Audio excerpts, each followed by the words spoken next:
நாடாக ஒன்றோ காடாக ஒன்றோ அவளாக ஒன்றோ மிசையாக ஒன்றோ எவ்வழி நல்லவர் ஆடவர் அவ்வழி நல்லே வாழிய நிலனேன்.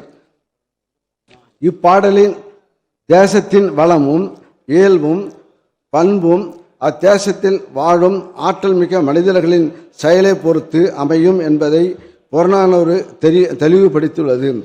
இதன் அடிப்படையில் தான் 2021-22 முதல் 2024-25 ஆண்டு வரை இளைஞர்களை வேளாண் தொழில் முனைவோராக்குதல் திட்டம் செயல்படுத்தப்பட்டு 456 பட்டதாரி இளைஞர்கள் வேளாண் சார்ந்த தொழில் தொடங்க ஊக்குவிக்கப்பட்டு அவர்களுக்கு ரூபாய் 4,56,00,000 மானியமும் வழங்கப்பட்டுள்ளது.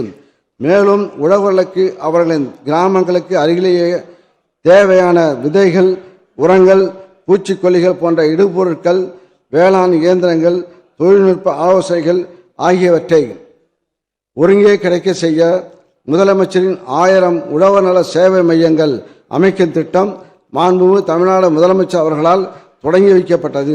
உழவர் நல சேவை மையங்களை அமைக்கும் வேளாண்மை, தோட்டக்கலை, வேளாண்மை பொறியியல் பட்டதாரிகள், பட்டயதாரர்கள் 30% மானியமாக 3 லட்சம் ரூபாய் முதல் 6 லட்சம் ரூபாய் வரை வழங்கப்படுகிறது.